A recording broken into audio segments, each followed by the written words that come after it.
Warahmatullahi wabarakatuh. Anak-anakku, kali ini Ibu akan menerangkan mengenai prinsip dasar geografi. Simak dan ikuti ya materinya dan kemudian pahami. Assalamualaikum warahmatullahi wabarakatuh. Hari ini Ibu akan menjelaskan mengenai prinsip dasar geografi. Ya, prinsip dasar geografi ini sebetulnya masih sama, yaitu cara kita berpikir terhadap suatu peristiwa, ya, mindset kita, ya, seperti konsep yang kemarin. Konsep dasar geografi yang ada 10, kalian sudah bisa membedakan antara konsep yang satu dengan konsep yang lain. Nah, prinsip geografi di sini juga ada 4. Ya, yang pertama adalah prinsip deskripsi. Apa sih prinsip deskripsi? Prinsip deskripsi itu sebuah prinsip yang menjelaskan jika terdapat suatu peristiwa atau fenomena yang terjadi di permukaan bumi kita, itu dijelaskan berdasarkan adanya fakta atau data yang sebenarnya.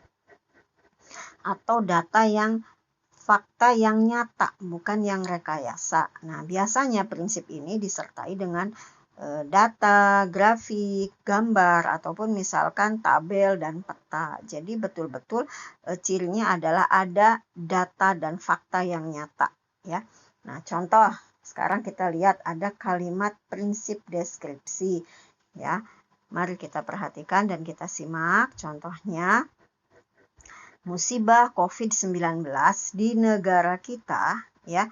Nah, sudah 1 tahun lebih, ya, bahkan udah mau 2 tahun nih, tercatat 20.000 jiwa yang meninggal dunia, ya. Nah, di sini kalimat ini kan mengandung data, ya, mengandung data yaitu 20.000 jiwa tercatat. Artinya ini prinsip deskripsi menjelaskan peristiwa berdasarkan data. Oke, paham ya? Nah, yang kedua ada yang namanya prinsip interrelasi atau prinsip yang saling berhubungan satu sama lain. Ya, atau saling berkaitan satu sama lain. Jadi prinsip ini menjelaskan jika ada peristiwa yang terjadi di permukaan bumi, dia disebabkan oleh hubungan yang saling berkaitan atau hubungan yang sebab akibat. Jadi sesuatu menyebabkan terjadinya sesuatu. Nah, ini contoh atau ini adalah penjabaran dari prinsip interrelasi, ya. Contohnya seperti apa? Kita lihat, ya. Kita amati supaya kalian betul-betul paham.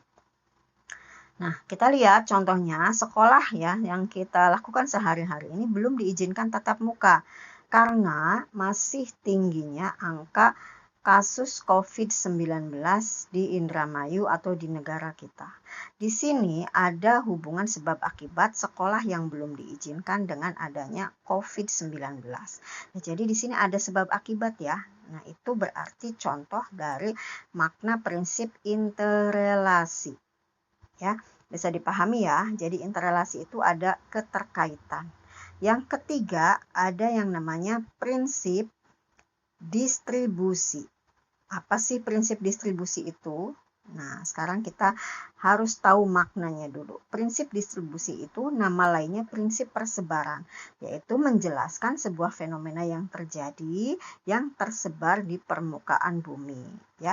Jadi ada persebaran, baik itu persebaran wilayah ataupun yang lainnya. Jadi kuncinya ada yang persebarannya, ya. Kuncinya itu persebaran. Jadi prinsip distribusi kuncinya ada persebaran. Nah, contohnya sekarang kita lihat. Indramayu merupakan wilayah penghasil beras. Kita tahu ya, Indramayu itu termasuk lumbung padi di Jawa Barat. Nah, Indramayu selalu mengirimkan hasil berasnya itu, hasil pertaniannya itu ke wilayah lain seperti Jakarta, Bogor, Bekasi. Nah, di sini kita lihat ada 3 wilayah persebarannya, yaitu Jakarta, Bogor, dan Bekasi. Nah, itu adalah contoh dari prinsip distribusi. Jadi ada yang tersebarnya kemana saja. Paham ya? Ada persebaran. Nah, yang terakhir adalah prinsip korologi, ya, atau gabungan dari 3 prinsip. Gabungan dari 3 prinsip di awal.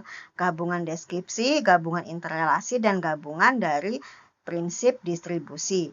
Yaitu jika ada sebuah fenomena ya yang dijelaskan dengan fakta dan ada saling keterkaitannya dan ada persebarannya, maka kamu simpulkan bahwa peristiwa itu mengandung makna prinsip korologi.